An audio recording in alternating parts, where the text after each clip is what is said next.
Bonjour à tous, bienvenue à Carrefour des Hommes, le podcast, un espace 100% décomplexé, 100% masculin. Et aujourd'hui, dans ces plateaux, je suis avec Eunice et Florian et nous allons parler, échanger ensemble autour des attentes dans une relation amoureuse.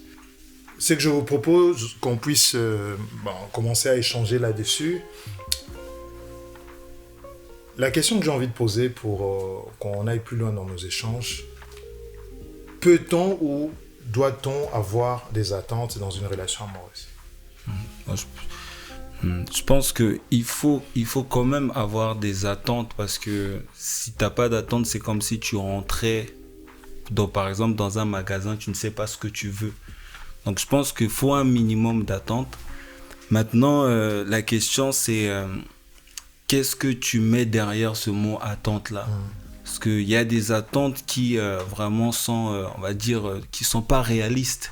C'est des attentes qui sont, on va dire, alimentées. Ça peut être, par exemple, par notre vécu, les expériences qu'on a eues qui sont négatives. Et ces attentes-là, c'est comme si c'était une pression, en fait, qu'on mettait et qu'on va mettre sur la personne avec qui on est. Donc, je pense que c'est bien d'avoir des attentes. Maintenant, il faut avoir les bonnes attentes. Et je pense qu'on aura le temps de discuter sur ça, sur c'est quoi les bonnes attentes et c'est quoi les mauvaises. Tout à fait. Et Florian, toi, qu'est-ce que Moi, tu penses? je rejoins totalement Eunice. En fait, on ne peut pas arriver dans une relation et voir ce qui se passe. On attend et c'est tout. Parce que l'amour, ça ne suffit pas. Les papillons dans le ventre, un jour, ils partent. Et en fait, là, on va se retrouver face à face. Et comment on fonctionne ensemble? Qu'est-ce qu'on fait maintenant? Moi, je pense que c'est très important d'avoir des attentes. C'est un petit peu, en fait, comme des guides qui vont nous permettre d'avancer. Parce que finalement, si tu n'as pas d'attente, tu pourrais accepter n'importe quoi, n'importe qui.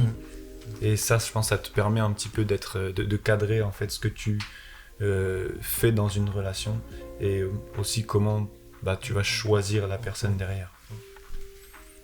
Très intéressant. J'ai compris là ce que Eunice avait commencé à essayer de dire. Oui, les attentes, c'est bien de les avoir. Ça dépend qu'est-ce qu'on met derrière. Et Flo, ça m'a fait rire. Flo dit les papillons dans le ventre, à un moment donné, ça doit disparaître. Et j'ai envie de savoir pourquoi, d'après vous, on a des attentes. Est-ce que vous savez d'où est-ce que viennent ces attentes? Est-ce que ça vient de l'expérience qu'on a vécue ou ça vient de ce que soi-même on a comme aspiration? Bon, il y a plusieurs sources. Je pense que les attentes viennent déjà des expériences qu'on a vécues, que ça soit... parce qu'il y a les bonnes attentes et puis il y a les mauvaises attentes.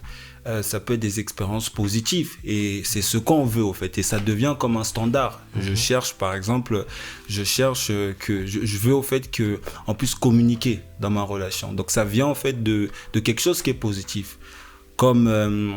Donc ça vient de nos expériences, ça vient aussi de notre éducation, de là où on a grandi et on peut avoir ce genre d'attente-là.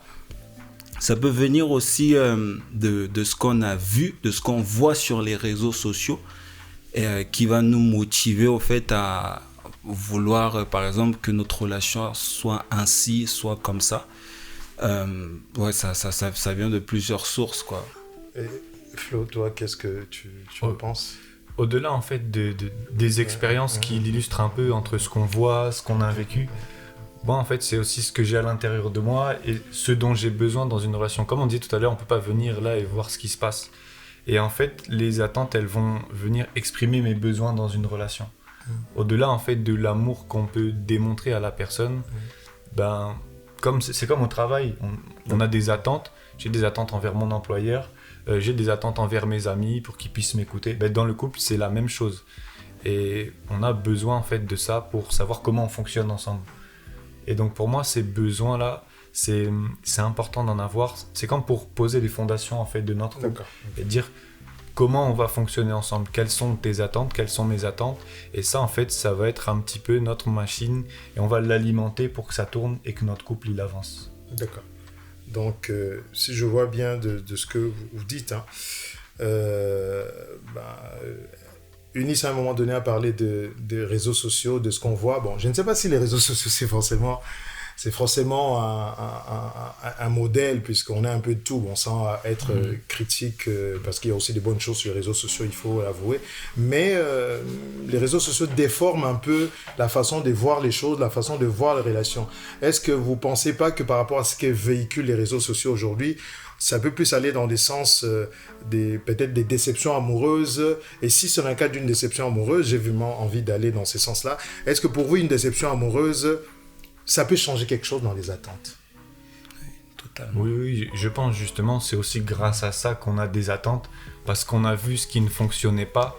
Et donc, en faisant l'introspection, on se dit, ok, en fait, j'aurais dû mettre telle chose ou telle chose en place, ou on aurait dû fonctionner comme ça. Donc demain, en fait, ça va être un standard, comme pour reprendre son terme, une attente pour que demain mon couple fonctionne. Donc pour moi, en fait, c'est comme tourner l'échec en quelque chose de positif, et d'utiliser ça comme outil en fait pour faire fonctionner mon couple. Donc je pense justement, c'est comme un tremplin en fait, un échec, si on peut prendre cette image-là. Après, faut un peu, comment dire ça, faire attention que ces attentes-là ne deviennent pas comme une forme d'exigence, une forme de pression sur l'autre. Et ça vient très souvent lorsque on n'a pas été guéri ça peut être par exemple une trahison, ça peut être une déception amoureuse qui est arrivée et ça a laissé beaucoup de traces dans notre cœur. Et on développe des attentes qui deviennent comme une forme de pression et qui, c'est pas au fait un standard que l'on veut, mais c'est comme une forme d'exigence parce qu'on ne veut plus que les choses qu'on a vécues se reproduisent. Et je pense que là, il faut qu'on fasse attention. Les attentes, c'est bien, mais il faut que ces attentes-là ne soient pas alimentées sur les blessures qu'on a eues. Parce que si on a des attentes par rapport à nos blessures, mais le jour qu'on est guéri, est-ce qu'on aura les mêmes attentes? Moi, je ne pense pas. Donc, c'est vraiment important de guérir aussi de ce qu'on a vécu, des expériences qu'on a vécues, qui soient traumatisantes, et des blessures, pour avoir des attentes qui sont, on va dire, connectées à nos valeurs, connectées à ce qu'on désire, connectées à on va dire, la vision qu'on veut partager. Je veux que dans ma relation qu'il règne en fait une atmosphère de paix. C'est pas parce que en fait c'est un standard que je veux. Je veux que dans ma relation qu'on communique. Parce que c'est un standard. C'est pas que je fuis le manque de communication. Je sais pas si vous voyez un peu. C'est vraiment que c'est ce que je désire, c'est ce que j'aspire, et c'est pas une pression que je mets sur l'autre en fait. Non, c'est juste ils exigent. Je désire au fait que la personne avec moi puisse aussi communiquer. Et si cette personne aussi partage aussi les mêmes attentes aussi, c'est là où ça match. D'accord. Et parlant, puisque tu as parlé à un moment donné des exigences, tu as parlé en fait des attentes vous avez dit des attentes qui peuvent venir, certainement des déceptions. Et j'ai envie de savoir, est-ce que finalement dans ces attentes, puisque vous avez relevé en fait un élément important, est-ce qu'il y aurait des attentes qui seraient plutôt bonnes et d'autres qui seraient mauvaises? Que pouvez-vous me dire sur ça? Je pense justement l'exemple qu'il a cité en fait de la communication, mais tu as dit que c'était pas l'excès pour justement combler une blessure en toi. C'est finalement où est-ce qu'on met le curseur. Donc bon, les attentes après c'est très personnel, hein, donc, on va citer un petit peu ce que nous on imagine, mais par exemple moi j'ai envie de parler de la sécurité. On croit qu'il n'y a que les femmes en fait qui ont besoin de la sécurité dans le couple, mais c'est pas vrai, parce que les hommes aussi, nous on a eu nos échecs amoureux, et donc on a aussi envie d'être en sécurité parce qu'on n'a pas envie que ça se reproduise. On n'a pas envie de vivre du mensonge, d'être trompé. Donc on a besoin d'être en sécurité. Et donc j'ai besoin de me sentir en sécurité, donc pouvoir confier des choses personnelles, peut-être émotionnelles, à ma conjointe, sans jugement, sans critique. J'ai besoin de me sentir en sécurité. Par contre, si je vais commencer à savoir à chercher où est-ce qu'elle est tout le temps, etc., pour pouvoir me rassurer parce que j'ai peur qu'elle me trompe, là on est en fait dans un curseur qui a franchi une limite, et là c'est plus mon besoin, j'ai envie de dire mon standard, juste parce que j'ai envie d'être en sécurité, que tous les deux on se fasse mutuellement confiance et qu'on fonctionne comme ça. Là en fait c'est ma blessure qui est encore ouverte et qui parle. D'accord. Donc au début ça part d'une bonne motivation, c'est une bonne attente, mais elle peut se transformer en fait en quelque chose de malsain et de mauvais. Et je pense justement c'est dans ces réactions-là qu'on voit si c'est en fait une de nos valeurs ou si c'est une de nos blessures qui parle. D'où l'importance de questionner au fait nos attentes. Qu'est-ce qui fait que j'attends ça au fait de la personne que je veux être? Qu'est-ce qui fait que j'ai ce genre d'attente-là? Et quand on creuse, c'est là où on voit au fait, est-ce que c'est animé, est-ce que c'est parce que c'est mes valeurs, ou bien c'est parce qu'il y a une blessure qui est derrière. Ça veut dire que si je comprends bien dans ce que vous dites, on peut avoir à un moment, en fait, vous avez dit que les attentes sont légitimes, mais on peut avoir à un moment où ces attentes-là commencent à devenir quelque chose de mauvais, en fait, quelque chose de toxique. Mais j'ai envie de savoir, puisque Florian, tu disais, par exemple, si on a connu, par exemple, une déception amoureuse, et ça peut permettre de réajuster, en fait, ses attentes. Et moi, la question que j'ai envie de poser là, derrière, est-ce que, finalement, ce n'est pas attendre parfois, nous, en tant qu'homme, un homme qui a connu une déception et qui réajuste ses attentes par rapport à ça, est-ce que ce n'est pas aussi une manière d'attendre qu'une femme règle nos problèmes?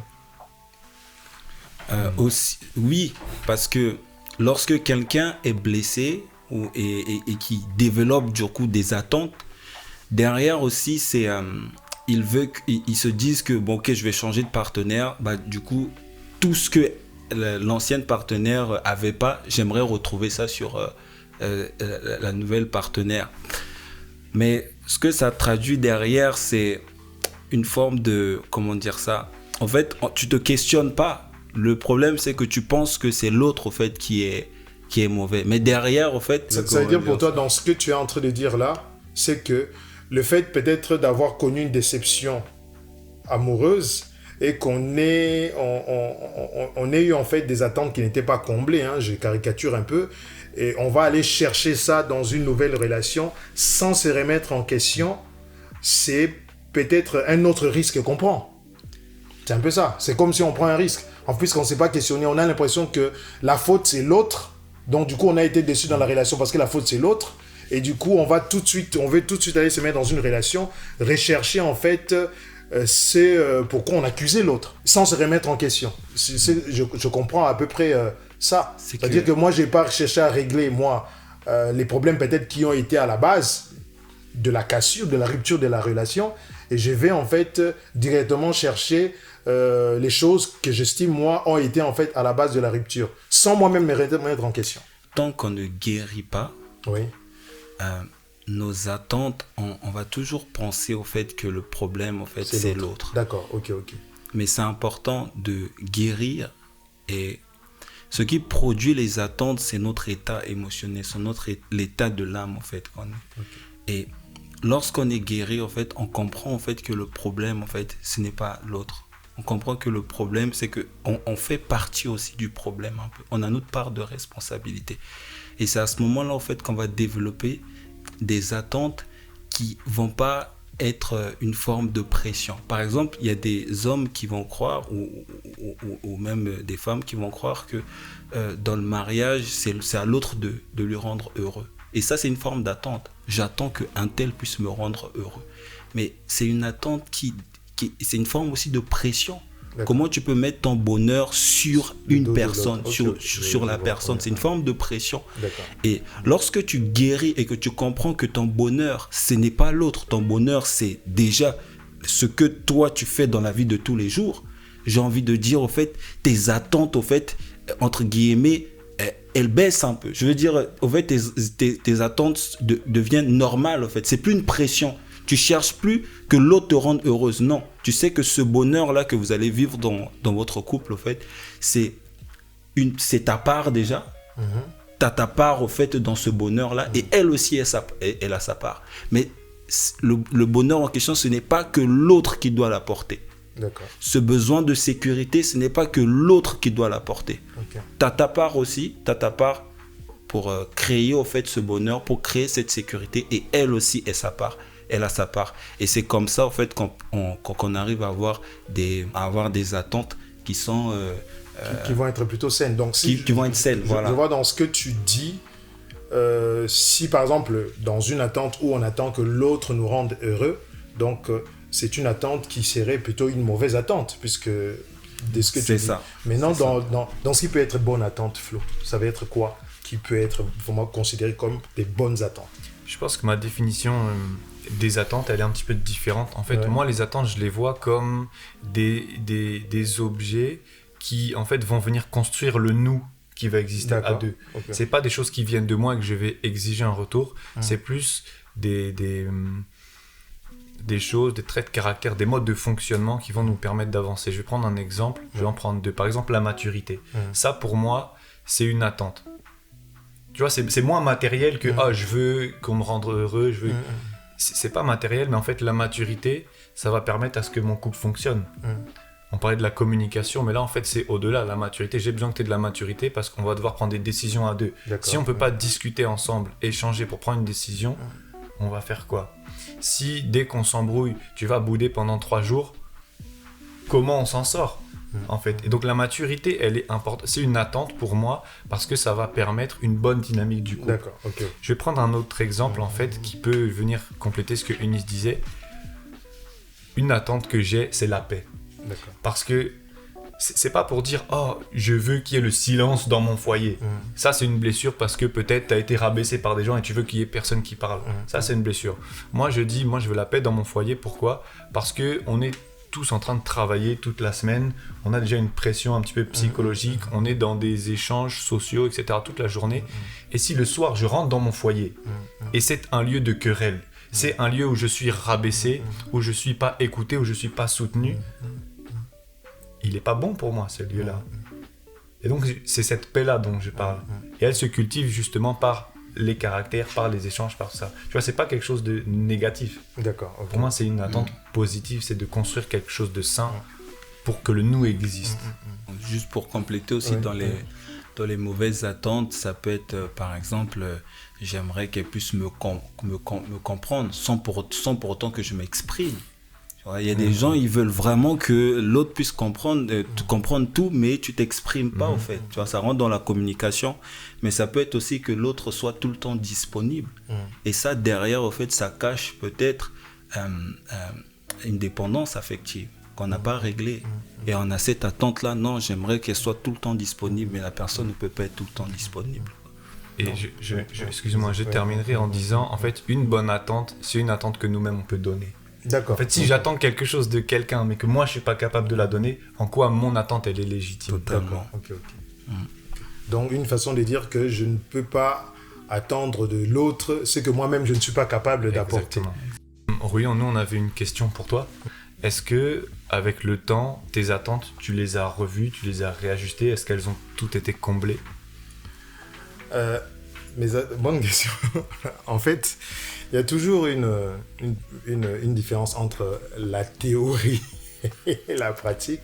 Les attentes, j'en avais pas mal. Je ne vais pas forcément toutes les lister, mais l'une de mes attentes, en fait, je me disais, un jour, il faut que ma femme soit capable... Moi, j'ai grandi dans un environnement où, après mon père, c'était moi. Donc, quand je parlais, on ne pouvait pas me contredire. Donc, ce que je disais, c'était ça. Et quand je vois, en fait, mon père qui était, en fait, un peu pareil, c'est que je n'ai pas l'impression que ça l'a vraiment beaucoup aidé.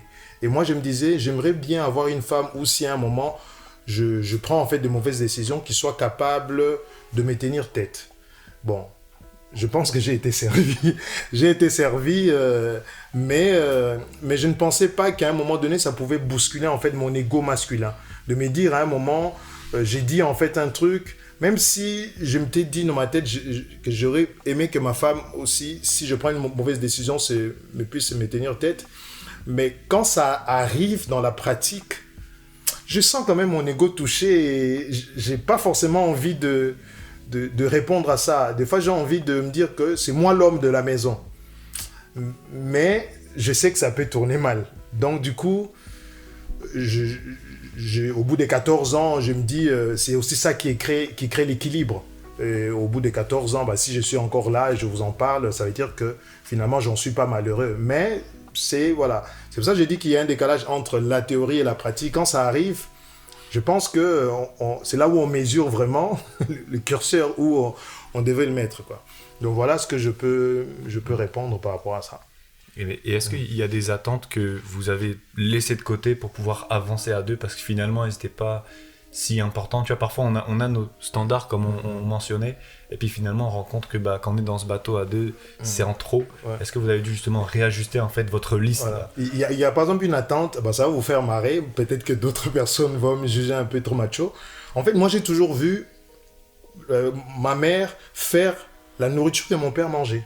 C'est-à-dire, notre nourriture, le domestique pouvait le faire, mais pour papa, c'était toujours maman qui faisait. Donc, je m'attendais en fait un jour que la nourriture que je mange, que ma femme le fasse, et qu'elle s'active souvent dans la cuisine. Pas que ma femme ne fasse pas à manger, mais finalement, avec le temps, les contraintes professionnelles, la vie de famille, 5 enfants, fait que la cuisine, on ne peut pas la faire tous les jours. On ne peut pas la faire tous les jours, c'est très très compliqué avec tout ce que cela implique. Et je me suis rendu compte que finalement, ce n'était pas quelque chose de si important que ça. Et que si un jour, ma femme est tellement fatiguée, les semaines sont tellement chargées, et qu'elle n'a pas le temps de faire à manger, j'ai envie de dire, moi j'entre dans la cuisine, je fais. Quand j'ai envie de manger quelque chose, en fait, qui me plaît. Et si vraiment c'est impossible aussi parce que je suis fatigué, je fais quoi? Je me contente d'une omelette et d'un yaourt, je mange et ça ne me tue pas, ça ne change pas la face de la terre. Mais des années en arrière, 14 ans en arrière, je ne pense pas que j'aurais dit ça. Mais aujourd'hui, finalement, vous voyez que c'est une attente faite qui reposait simplement sur ce que j'ai vu des parents, sans forcément que ça soit quelque chose de si fondamental que ça. Est-ce que tu avais aussi des attentes qui étaient par exemple liées à une expérience négative qui s'est passée dans ton passé et que tu, entre guillemets, tu voulais au fait que ça ne se passe plus, donc tu avais ce genre d'attente-là? J'ai vu par moments mes parents se disputer. J'ai vu quand même des verres voler à la maison. Et je me disais que j'aimerais pas en fait avoir ça. Donc j'aimerais bien avoir un climat de paix. Et ma femme sait que j'ai toujours dit, s'il y a quelque chose que je ne supporte pas, c'est pouvoir être perturbé dans ma paix. De me dire en fait, quand j'ai dit me perturber dans ma paix, pas qu'il y ait un silence comme Flo avait dit, mais qu'il y ait en fait des espèces de disputes, des querelles. Ça c'est vraiment quelque chose, ça me rappelle des mauvais souvenirs et puis franchement quelque part j'ai l'impression que ça me vole ma paix. Et Dieu merci pour ça, je ne me souviens pas d'avoir eu des disputes avec ma femme. Et quand on a des différends, même si c'est dur, on fait de notre mieux pour toujours les régler dans le dialogue. Voilà. Merci. Okay. Donc merci pour... oui, je ne m'attendais pas à ces questions. Donc si on peut bien sûr conclure ce moment, parce que avoir des attentes, c'est normal, ce n'est pas demander la lune, mais elles doivent être clarifiées et exprimées. Donc, on ne va pas demander à l'autre quelque chose qu'on n'a pas exprimé et quelque chose qui dépasse aussi l'entendement humain, tout simplement. Et aussi, pour faire référence à ce que Florian a dit à un moment donné, on ne doit pas attendre de l'autre ce que nous-mêmes, on n'est pas capable de construire. Donc, ce qu'on demande à l'autre, il faut aussi qu'on soit capable aussi de le donner. Donc voilà ce qu'on voulait vous partager avec vous. Donc si on peut vous laisser avec un mot ou une pensée, c'est qu'une relation solide, ce n'est pas 2 personnes parfaites, mais 2 personnes qui comprennent leurs attentes et apprennent à les ajuster. Voilà ce qu'on peut dire. C'était Carrefour des Hommes, le podcast, l'univers 100% masculin, 100% décomplexé. À bientôt pour d'autres aventures. Merci.